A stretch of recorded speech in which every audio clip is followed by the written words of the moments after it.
Добрый день, я рад вас приветствовать на нашем YouTube-канале TALAP Talks. Мы продолжаем серию эфиров, посвященных дискуссии, приуроченной к 30-летию независимости Казахстана, в которой мы просим наших гостей из различных сфер назвать их личную точку зрения в отношении того, что у нас получилось сделать за 30 лет, каковы наши ключевые достижения и какие вызовы нового этапа стоят перед Казахстаном. И я с большим удовольствием представляю нашего гостя Кристоф Мор, директор фонда Ф.Эберта в Казахстане и в Узбекистане, большой друг нашей страны, представляет политический think tank, политический фонд, победивший на последних выборах партии, социалистической партии. So, Christoph, many thanks for your time, and this discussion is very important, and I think your view as a European, in one hand and the same hand, the friend of Kazakhstan and the person who quite deeply understand the content of the country. So your view will be very valuable on what do you see the achievements, the main achievements of our country and the main challenges. So we can split our discussion into parts. So starting from the achievements and then talking about the challenges. So what could you name as the, let's say, 10 main achievements of our country? Right. Thank you for having me, Rahim. It's good to be here. It's good to have this conversation. 10 achievements. I mean, let's start with the most obvious one. Kazakhstan is a huge country, but it's a young country. And to start a country, to craft a country, you need to craft identity, come in with a vision. And I think Kazakhstan in 30 years successfully has established identity, national identity. That's certainly one.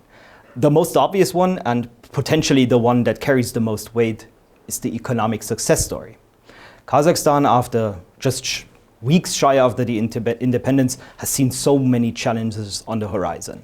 And to come in with a vision on how to structure the economy and essentially create wealth for the broader public, kickstart development, that is quite a challenge. It was quite a challenge back then, and I think when strolling around in the city center of Nur Sultan, one can see that this to some extent has been accomplished and has been a success story, indeed. Third is obviously being part of the globalized world. Again, coming in from a personal perspective, I talked to many Kazakh people, and most of them I recognize are very much global citizens. They're very well informed on global conversations, on big challenges such as climate change. They are very opinionated. So bringing this new country, first of all, crafting its own identity, then having economic development, and then making it a part of the larger world, that's quite an accomplishment. And I think one of the successes I could name. Fourth is regional. Kazakhstan has crafted its role not just on the global stage, but also very much within the region. It has a strong and good relationship to all the neighboring countries. It very much has established itself as a hub in the region, leading discourse. Fifth, but also linked to the fourth one, is multivectoral policy. Kazakhstani foreign policy is quite successful and recognized sort of around the world for its multivectoral approach, meaning that Kazakhstan very much manages to balance the interests between different neighboring countries and the major powers. So this is a gigantic success, I would argue. So that's quite many. Also, Kazakhstan has joined many international treaties over the last decades, being recognized first, obviously, for its role in nuclear non-proliferation. That's also a very big success. Generally, development, I mean, I already mentioned that one, but it has to be emphasized. Again, I would argue, Kazakhstan has quite great success in some areas of rural development. So yeah, there are many positive sides and a lot of success I can name. I would argue that youth is quite a success in this country. as the head of German Foundation, work a lot with young people in this country, and I would argue they are, if not the biggest success story of this country. They have very informed vision how they see the future, where they want to be in a couple of years. They're quite informed, again, part of globalized world. So young people are the asset to Kazakhstan, and they're quite a success. I'm not sure how many that was, but... It was 8. 8, all right. Okay.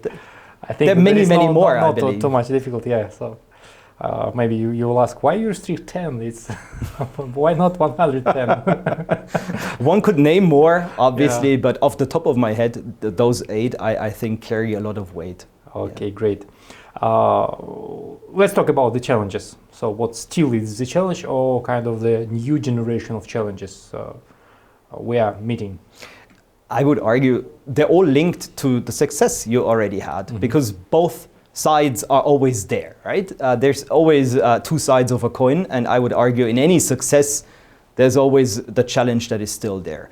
Sure, Kazakhstan has established itself in the multipolar world, in the region, as a country, but also there are many challenges in exactly that arena, right? Talk about climate change. Kazakhstan has joined the Paris Accord, but still there's so much to do in this arena, not just like domestically for Kazakhstan itself, but also in the world. So fulfilling the obligations under the Paris Accord, being a reliable partner on a global stage, working with the neighboring countries on adaptation and mitigation of climate change. That's a big, big challenge. Same goes to youth. Sure, young people here are a great asset, as I said earlier, but they also need constant investment. Education is a big, big question globally for all countries, for Germany, but also very much here for Kazakhstan. These are 2. Regional integration, cooperation on water, on energy, on the situation in Afghanistan. These are big, big challenges that have to do very much with Kazakhstan's role in the region and the relationship that Kazakhstan has established to its brotherly countries in the region of Central Asia. Multi-vectoral foreign policy that I mentioned earlier. This is still a challenge, mitigating between Russia, the membership of the Eurasian Economic Union, China, European Union, the Americans. This is still a challenge to successfully keep this multivectoral policy in the future. So there are many challenges. I would argue that most of them are global challenges that basically come to every country. But also economic diversification is one that Kazakhstan in the future will have to engage with more. That's certainly one. For all countries, it's the question on how to ultimately transition from a very carbon-heavy industry to net zero.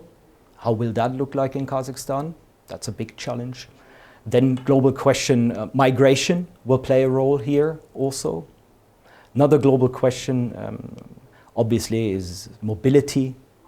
How will cities look like in the future? How will a city, a capital like Nur Sultan, that has still a large growing population, how will that look like? How will traffic be handled? How we transition from the cars we have now to EVs? There's so many questions. All of them I could link with the global arena, because I think there Kazakhstan is unique, but also very much like all the other countries. Housing, one could name, social questions. So there are many challenges, but all of these challenges share that you could build on the success you have created in the last 30 years. Great. In other side of the coin, you mentioned, absolutely agree. So the first you named as an achievement is that we were able to build quite strong identity within 30 years, but the reverse, I think it's also we are still seeking as many nations in the city. So our identity, new world with all these mega trends like the digitalization, climate change in one hand, in other hand, so we are post-Soviet, but now we more than 60 percent of the population of Kazakhstan are not having any Soviet experience, Right. Personally. So we are trying to look to our Turkic roots. So we are thinking about in terms of the religion. So in one hand we are secular, in other hand we see the growing interest to Islam. And I think it's if not the conflict, but it's seeking, looking for a new identity, so that we should reinvent with these all mega trends. So can we discuss a little bit about this? Right. I would always argue that identity, questions on identity are never fully answered. This is never on a standstill. There's no status quo in identity or culture. It's a process. Absolutely. I mean, sure, you have roots, traditions, especially family. This is one of the success I should have mentioned in the very beginning.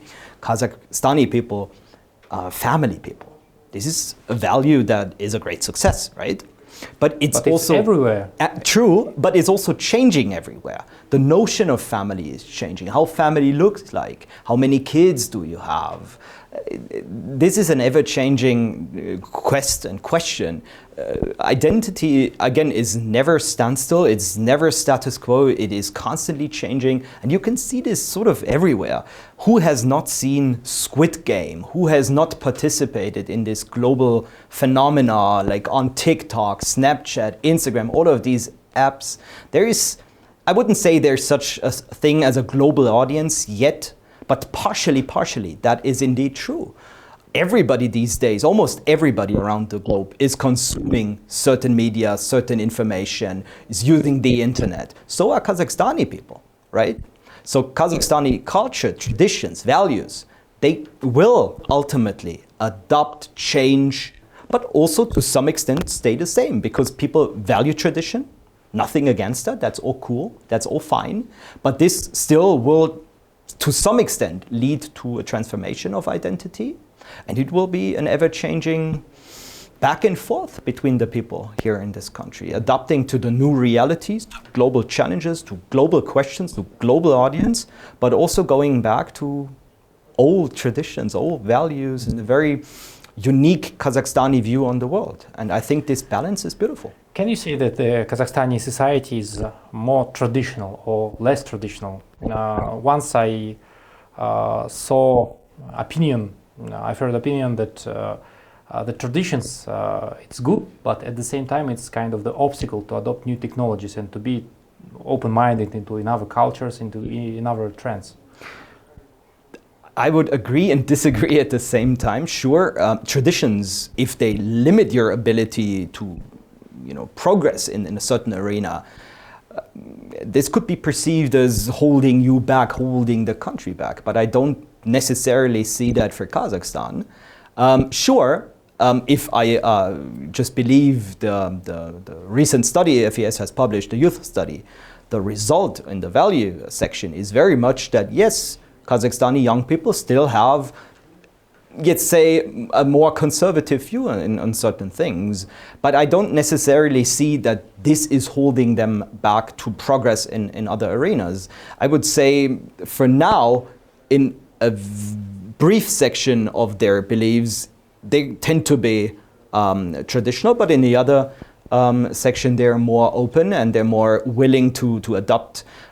Again, I believe that the penetration of YouTube, Snapchat, TikTok, and all of these apps is gigantic here in this country, and that the capabilities in the IT arena and in the modern technologies is quite sophisticated, at least in the urban centers. Mm-hmm. How many years you are in Kazakhstan, in the region? Almost 3 years. In March, it's going to be 3 years, yes. Mm-hmm. And do you see in this comparatively, relatively short period of time, kind of changes in values and in trends?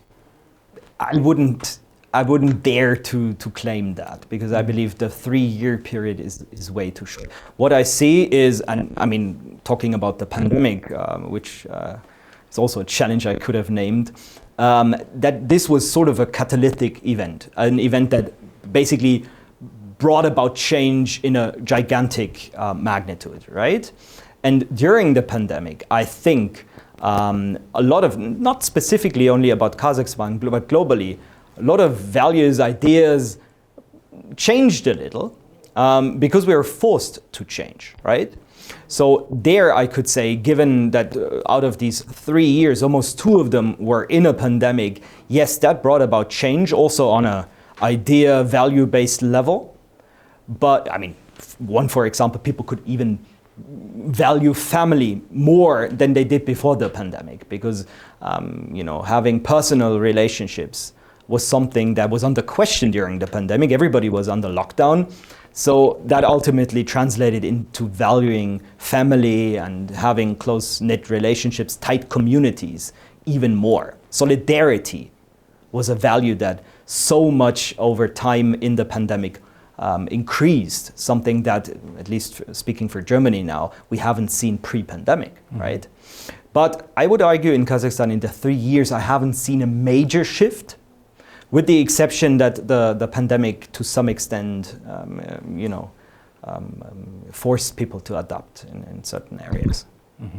Let's talk a little bit about young generation. Right. You mentioned the research you financed and published and contributed about young generation of Kazakhstan. What is the main outcomes from this research?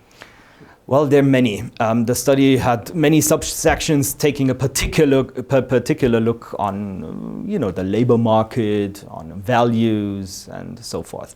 I would argue, and I still hold this dear, that what President Tokayev says, unity in diversity, is still a mission.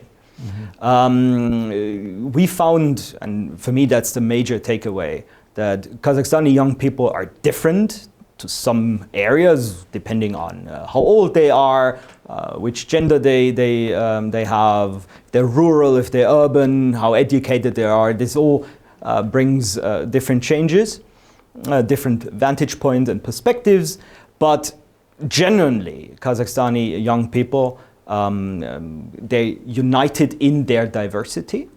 Value, we talked about this briefly, they still tend to be a little conservative. One major takeaway in the political arena was that they are rather a little more passive when it comes to engagement in politics. Labor market, the main result is that most people don't work given their education. So there's a strong mismatch between what they have studied at the university and in which job they ultimately work. Education, most people identify foreign institutions still to be attractive. Most young people still, to some extent, seek at least a part of their education abroad, with the US, Europe, and Russia to be the main destinations.